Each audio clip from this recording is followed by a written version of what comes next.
एक कदम ईश्वर की ओर। उपशम प्रकरण 36वां सर्ग। दुर्लभ आत्मा को प्राप्त कर बार बार प्रणाम कर रहे प्रहलाद का आत्मा की स्तुति अभिनंदन। और जैसे प्रिया प्रिय के साथ एकांत में रमण करती है, वैसे ही आत्मा के साथ एकांत में रमण करना। प्रहलाद ने कहा, मानुष आनंद से लेकर हिरण्यगर्भ के आनंद पर्यंत सब सुखोत्कर्ष के स्थानों से भी बढ़कर आनंद रूप प्रत्यगात्मा चिरकाल से मेरे स्मृति पट पर आरूढ़ हुआ है। हे भगवान, तुम भाग्य से मुझे प्राप्त हुए हो। अपरिच्छिन्न स्वभाव वाले तुमको नमस्कार है। दर्शन कर प्रणाम करके चिरकाल तक समाधि में क्षीर नीर की तरह सम्मिलित रूप से मेरे द्वारा आपका आलिंगन किया जाता है। हे भगवान, तीनों भुवनों में तुम्हारे सिवा मेरा कौन परम प्रिय होगा। जब तक तुम मिलते नहीं, तुम्हारे दर्शन नहीं होते, तब तक मृत्यु होकर तुम अभक्तों का नाश करते हो और भक्तों की रक्षा करते हो। उपासना आदि कर्मों से आराधित होकर वरदान देते हो। स्तुति कर्ता आदि के रूप से स्तुति करते हो। गमन कर्ता के रूप से चलते हो और सर्व रूप से व्यवहार करते हो। मैंने तो यह नित्य अपरोक्ष स्वभाव आत्मा को पा लिया है और देख लिया है। अब मेरे प्रति क्या करते हो अथवा कहा जाते हो? भाव यह कि तुम इस समय पहले की नाई अन्यत्र नहीं जा सकते और कुछ कर नहीं सकते। हे विश्व जनीन, आपने अपनी सत्ता से सकल विश्व को भर रखा है, अतः नित्य सब जगह आप दिखाई देते हैं। अब इस समय आप कहाँ भागते हो? हम दोनों का बहुत से जन्मों से व्यवहित अज्ञान व्यवधायक था। आज उसका नाश होने से अत्यंत अभेद रूप समीपता पैदा हो गई है। हे बांधव, बड़े भाग्य से मैं आपको देख पाया हूँ। आप कृतकृत्य है, करता है, सबका भरण पोषण करने वाले है। आपको बारंबार नमस्कार है। आप संसार रूपी पत्ते के वृंत रूप नित्य और निर्मल है। आपको नमस्कार है। हाथ में चक्र और कमल धारण करने वाले आपको नमस्कार है। अर्धचंद्र धारण करने वाले शिव रूप आपको नमस्कार है। देवताओं के अधिपति यानी इंद्र रूप आपको नमस्कार है। कमल योनि यानी ब्रह्मा रूप आपको नमस्कार है। व्यवहार दृष्टि से हम दोनों का लहर और लहर के जल के समान जो यह भेद है, वह व्यवहार दृष्टि या भेद असत्य कल्पना ही है। प्रवाह से अनादि भाव और अभावों से विकसित होने वाली अनंत वस्तुओं की विचित्रता से पूर्ण स्वरूप वाली अनंत कल्पना से आप ही विस्तार को प्राप्त हुए हैं। पहले स्रष्टव्य यानी सृष्टि करने योग्य पदार्थों का दर्शन करने वाले आपको नमस्कार है। तदनंतर स्रष्टव्य पदार्थों की सृष्टि करने वाले आपको नमस्कार है। और सृष्टि करके अनंत रूपों से विकास को प्राप्त होने वाले आपको नमस्कार है। अतएव सर्व स्वभाव और अधिष्ठान रूप से सर्वव्यापी आपको नमस्कार है। मदभाव को यानी जीव भाव को प्राप्त हुए त्वत्स्वरूप मैंने, जो अपने कामादि दोषों के अनुसार उपदिष्ट असन्मार्ग में प्रवृत्त होने के कारण नष्ट हुआ, अतएव तिरोहित आत्म भाव वाला तथा दीर्घ दुख का भाजन हुआ, प्रत्येक जन्म में चिरकाल तक ऊपर नीचे और मध्य लोकों में बहुत से संसार भ्रम देखे तथा उनमें विवेक के अनुकूल दृष्टांत दृष्टिया देखी। उस बहिर्लोक के दर्शन से आपने अपने को प्राप्त नहीं किया। तीनों लोकों के दर्शन से तनिक भी पुरुषार्थ रूप प्राप्त नहीं हुआ। यह सारा जगत मिट्टी, काष्ठ, पत्थर और जल मात्र है। हे देव, जिसकी प्राप्त होने पर पुरुषार्थेच्छा पूर्ण होती है, ऐसी वस्तु आपके सिवा इस जगत में दूसरी नहीं है। हे देव, आज यह तुम मुझे मिल गए हो। मैंने तुम्हें देख लिया है और मुझे तुम्हारा स्वरूप परिज्ञात हो गया है। मुझे तुम्हारी प्राप्ति हो गई है। तुमको मैंने ग्रहण कर लिया है। तुम मोह शून्य हो गए हो, तुमको नमस्कार है। हे देव, अंतःकरण के चक्षु द्वारा घटादिदेश निर्गमन में घटावच्छिन्न चैतन्य रूप जो नेत्र की पुतली की किरणों से ओतप्रोत शरीर होकर स्थित है, वह यहाँ पर दर्शन रूप से कैसे नहीं दिखाई देता है? जो त्वचा और उष्णत्व आदि स्पर्श को स्पर्श वृत्ति से व्याप्त करता हुआ जैसे तिल के अंतर्गत तिल से मिले हुए पुष्पों की सुगंध ग्रहण करता है, वैसे ही शीत आदि स्पर्श को व्याप्त करके प्रकाशित करता है, वह कैसे अनुभूत नहीं होता? जो शब्द सुनने से शब्द शक्ति को प्रकाशित करता हुआ शरीर में रोमांच पैदा करता है, वह दूरवर्ती कैसे हो सकता है? जिह्वा रूपी पल्लव में लगी हुई मीठी खट्टी आदि वस्तुएं स्वाद रसिक प्रेम के विषयभूत जिसे पहले ही स्वादित हो जाती है, वह किसको सुख रूप से स्फुरित नहीं होता है? हाथ के समान वस्तु के ग्रहण में कारणभूत घ्राणेन्द्रिय से गले में डाली हुई माला के फूलों की सुगंध ग्रहण कर जो माला से अलंकृत अपने शरीर को प्रसन्नता से देखता है, वह किसको हाथ में स्थित की तरह स्पष्ट प्रत्यक्ष नहीं है? वेद, वेदांत के सिद्धांत, तर्क, पुराण के गीत आदि से जिनका वर्णन हुआ, वह विज्ञात आत्मा कैसे विस्मृति को प्राप्त होता है? स्वच्छ पर ब्रह्म परमात्मा रूप आपका साक्षात्कार होने पर वे ही सुंदर देह के भोग आज मुझे यह पहले के समान अच्छे नहीं लगते। निर्मल दीप रूप तुमसे सूर्य प्रकाशता को प्राप्त हुआ है, शीतल हीम रूप तुमसे चंद्रमा शीतलता को प्राप्त हुआ है। ये पर्वत तुम्हारे द्वारा ही गुरु यानी भार युक्त किए गए हैं। ये वायु आदि आकाशचारी तुमसे धारण किया गया है। यह पृथ्वी तुम्हारे द्वारा ही अचल है और यह आकाश तुम्हारे द्वारा ही अवकाश देने वाला है। बड़े भाग्य की बात है, तुम मत स्वरूपता को प्राप्त हो गए हो और भाग्य से मैं त्वत्स्वरूपता को प्राप्त हो गया हूँ। हे देव, मैं तुम हूँ और तुम मैं हो। बड़े भाग्य की बात है, हम लोगों का भेद नहीं रहा। लक्ष्य महात्मा के बाधन में पर्याय रूप कारणोपाधि विशिष्ट वाच्यार्थ तुम्हारे अथवा कार्योपाधि विशिष्ट वाच्यार्थ मेरे शाखा के समान एक देश भूत उपाधि द्वारा भेद कल्पना से संयुक्त त्वम और अहम शब्दों को पुनः पुनः नमस्कार है। अनंत मुझ प्रत्यगात्म रूप को नमस्कार है। अत्यंत समस्वरूप को नमस्कार है। अहंकार रहित तथा रूप रहित मुझ प्रत्यगात्मा को नमस्कार है।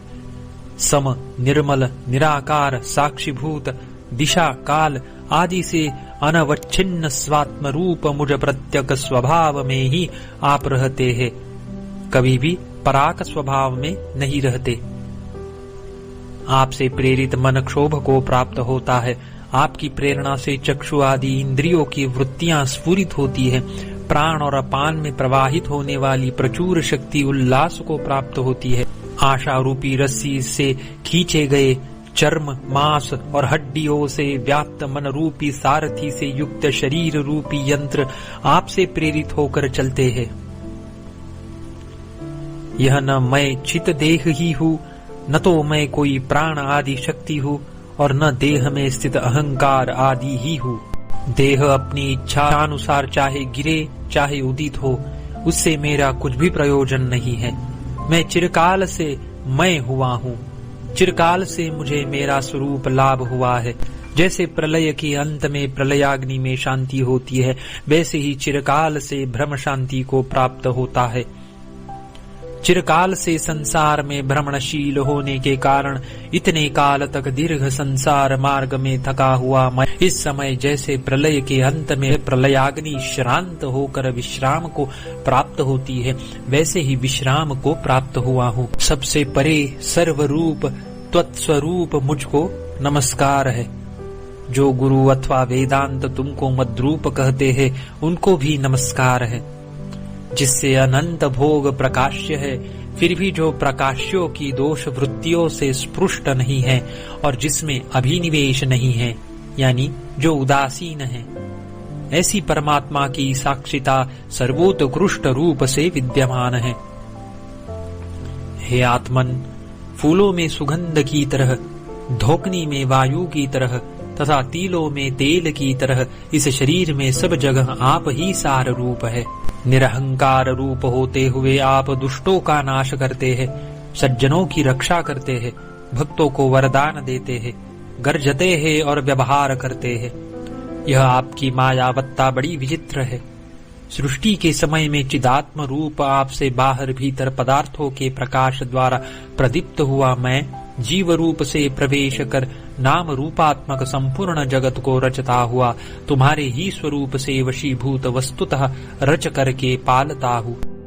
प्रलय काल में उपरत व्यापार होकर मैं फिर जगत का उपसंहार करता हुआ तुम्हारे स्वरूप से ही उसका विनाश करता हूँ।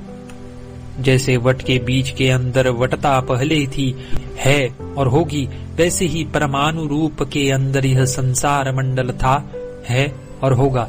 जैसे आकाश में बादल घोड़े, हाथी और रथों के आकार में दिखाई देता है, वैसे ही हे देव, आप भी सैकड़ों पदार्थों के रूप से दिखाई देते हैं। बहुत प्रकार के विकार पूर्ण स्वभाव वाले पदार्थों के बाध के लिए और निरतिशयानंद स्वरूप के आविर्भाव के लिए असंगात्म दर्शन द्वारा भाव और अभावों से रहित होकर असंगतात्म भाव से ही सदा विमुक्त होवो, फिर बंध को प्राप्त मत होवो। मान, महाकोप, कलुषता और कुटिलता का त्याग कीजिए। महापुरुष प्राकृतिक गुण संकट में नहीं गिरते।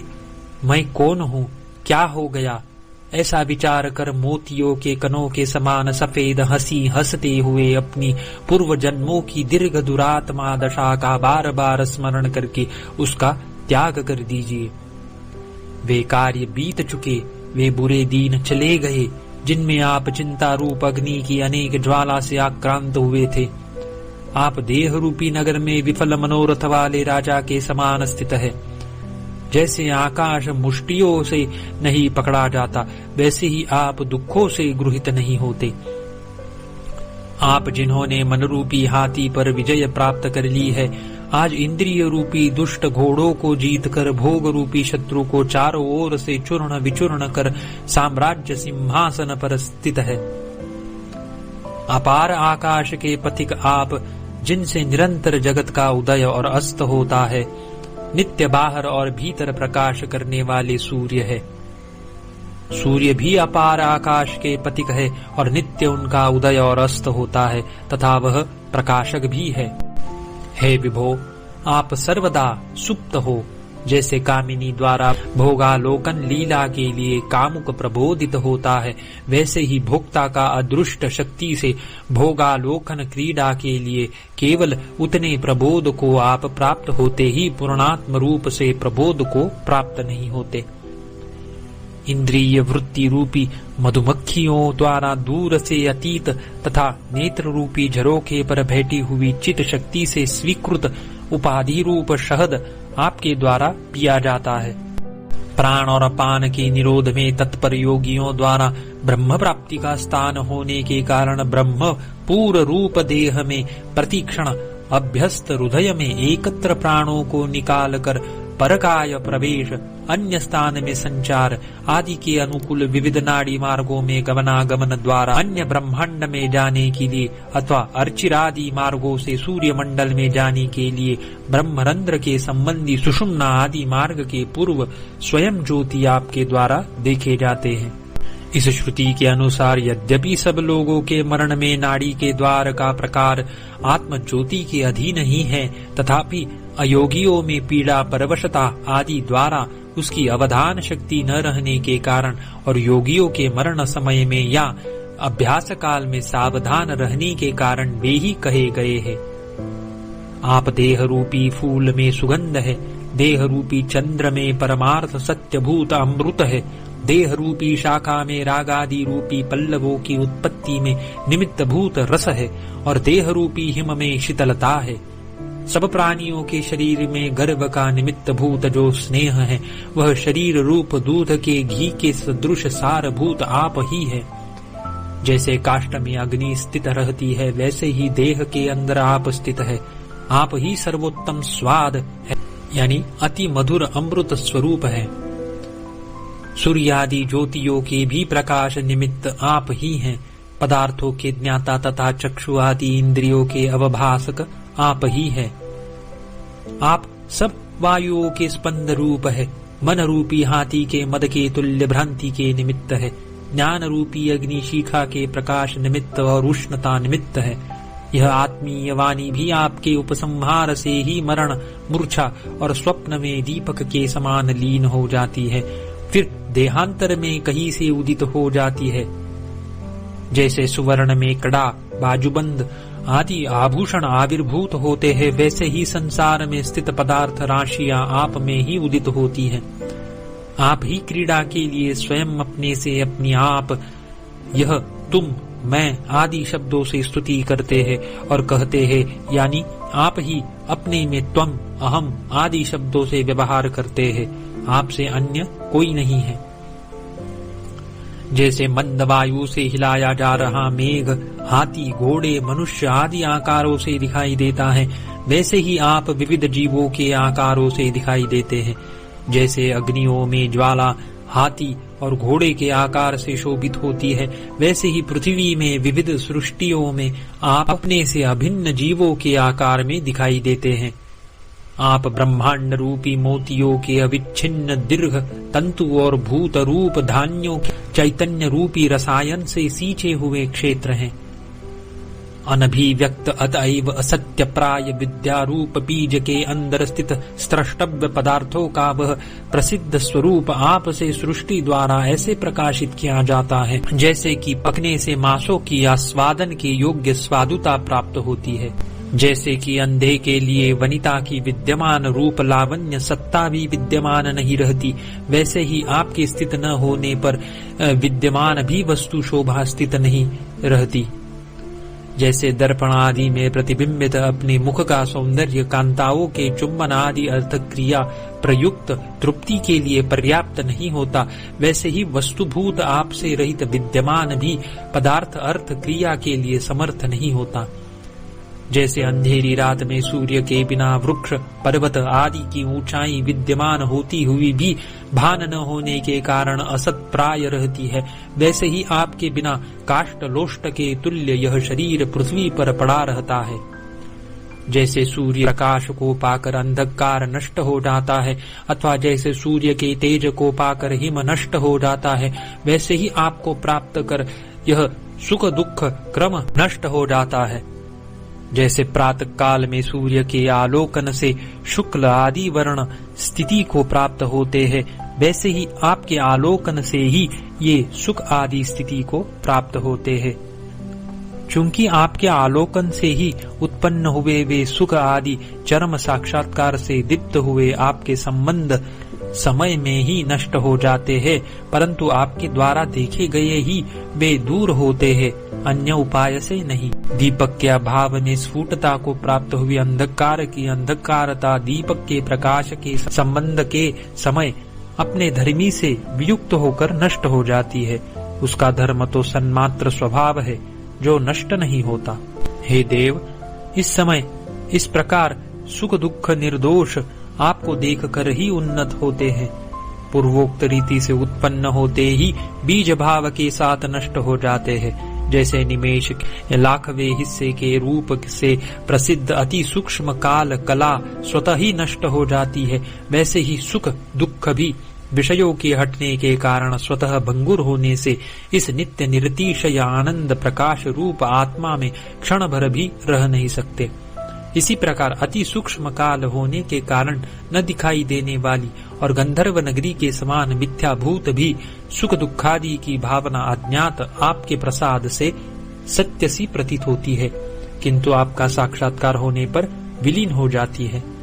अज्ञात आपके प्रकाश रूप दुष्ट चक्षु से उत्पन्न हुई और सुज्ञात आपके प्रकाश रूप चक्षु से क्षीण हुई यह सुख दुखादि की भावना मरकर स्वप्न में फिर उत्पन्न हुई सी स्वप्न में उत्पन्न होकर जागृत में फिर मरी हुई सी किसके द्वारा देखी जा सकती है? क्षण भर भी स्थिर न रहने वाली वस्तु कैसे अर्थ क्रियाकारी हो सकती है?